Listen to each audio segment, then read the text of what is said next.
Sino ka dyan? So,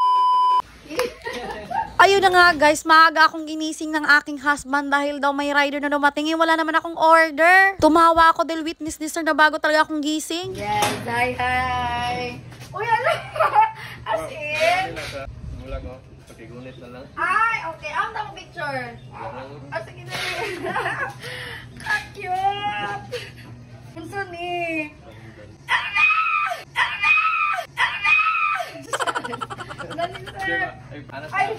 Ay, okay. Sige, sige. 1, 2, 3. 1, 2, 3. Ayun ka to lang. Sabi nung mag-picture tanuan. Ay! Salamat kayo, ha? Uy! Early Valentine's Day. Salamat kayo, sir! Yay! Akala ko ano. Meron tayong Hermes, guys. Bagong gising. Tingnan nyo, may muta pa ako. At dahil nga na-excite ako dahil ito ang bumugad sa umaga ko, syempre, mag-unboxing tayo. Nakagising ko lang guys, as in like ko lang toothbrush, pero naka-pray na ako.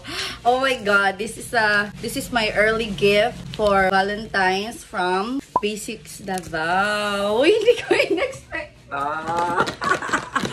May first time ko nagka-Hermes, bigay sa akin ni BFF, yung sa dental clinic, pero sabi niya hindi daw ipapasabi. Pero ngayon, sabihin ko na, sabihin niya ako ng slippers, and luckily nagkasya lang din.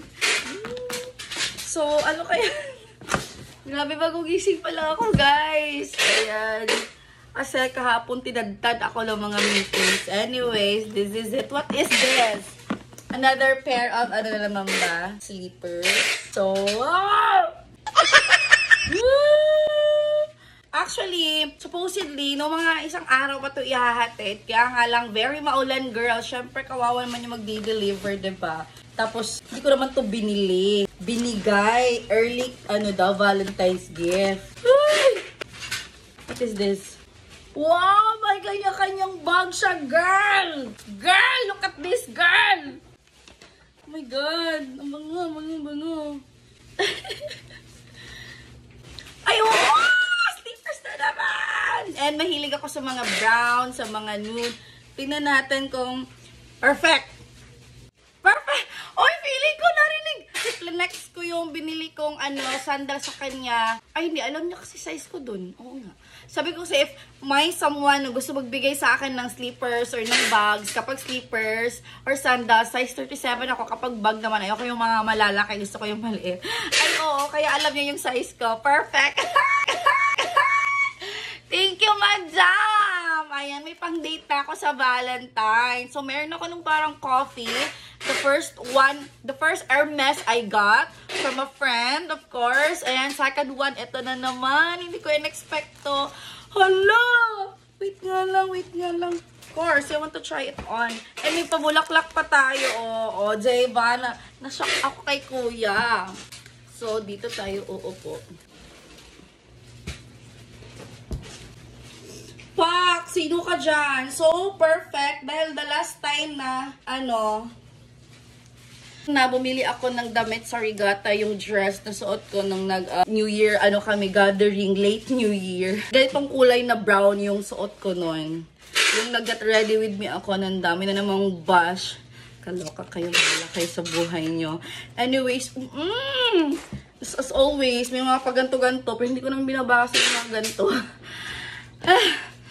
Ay, hinihingal ako, grabe. Oh my God, parang may Hermes collection na tayo na hindi ko binili kusang mga binibigay, diba? Kapag mabuti kang tao, may matatangkap ka talagang blessings. Kaya maging mabuti kayo, guys. Anyways, ayan.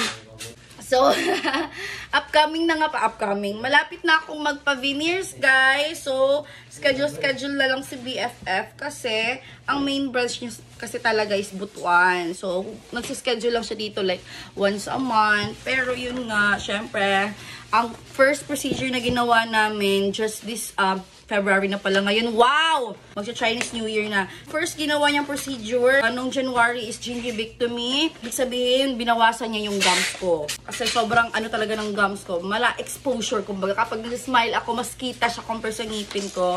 And then after that, meron na tayong temporary na teeth. Kasi, syempre, liliitan siya. And then, hopefully mga March siya matatapos. Thank you again, Basics Davao. Love you. Yay! And sa pabulaklak,